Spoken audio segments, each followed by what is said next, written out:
জাতীয় কথা লেখা থাকে, আমি সে ধর্মগ্রন্থ পড়ে প্রস্তাব করি। অসীম সরকার বলেছেন কোরআন অমুসলিমদের হত্যা করার বিধান দেয়। তারপর বলেছেন এই কোরআন অমানবিক। এমন কথা কোরআনে লেখা থাকলে সেই কোরআনে তিনি প্রশ্ন করতে পারেন, আগুনে পুড়িয়ে ফেলতে পারেন। নির্মম ভাবে হত্যা করিবে। কোরআনে লেখা এই জাতীয় কথা লেখা থাকে, আমি সে ধর্মগ্রন্থ পড়ে প্রস্তাব করি। সে ধর্মগ্রন্থ আমি যখন তখন পুড়িয়ে ফেলতে পারি। মানবতা বিরোধী সেই ধর্মগ্রন্থ। কথাগুলো কি সত্যি নাকি তার মন গড়া বক্তব্য? চলুন সরাসরি কোরআন হাদিস তাফসীর থেকে দেখি তার কথার সত্যতা।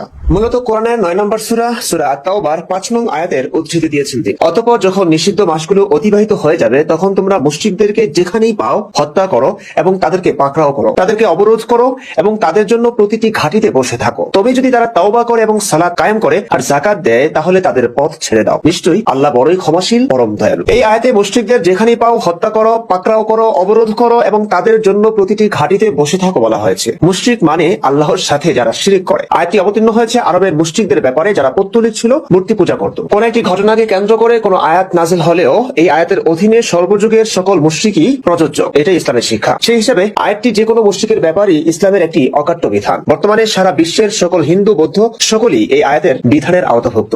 মানে ইসলাম অনুযায়ী তাদের বিধান মৃত্যুদণ্ডই। তার মানে অসীম সরকার যা বলেছেন তা 100% সত্য। তার কাছে এই বিধান অমানবিক মনে হয়েছে, তাই তিনি বলেছেন যে ধর্মগ্রন্থে এমন বিধান থাকতে পারে সেই ধর্মগ্রন্থে আমি প্রস্তাব করতে পারি বা পুড়িয়ে ফেলতে পারি।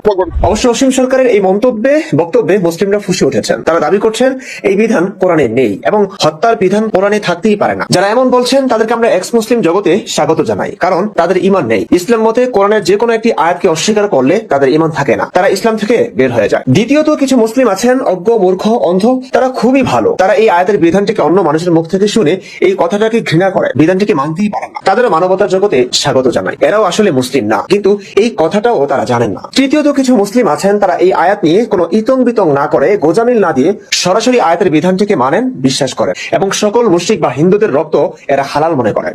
যদিও সুযোগের অভাবে বৈশ্বিক ও আন্তর্জাতিক, রাষ্ট্রীয়, সামাজিক আইনের কারণে সেই স্বপ্ন তারা পূরণ করতে পারেন না, তবে সুযোগ পেলেই এই আয়াতের বিধান তারা অক্ষরে অক্ষরে পালন করবেন, করছেনও বটে। বাংলাদেশ ও ভারতে আমরা এর প্রমাণ পাচ্ছি।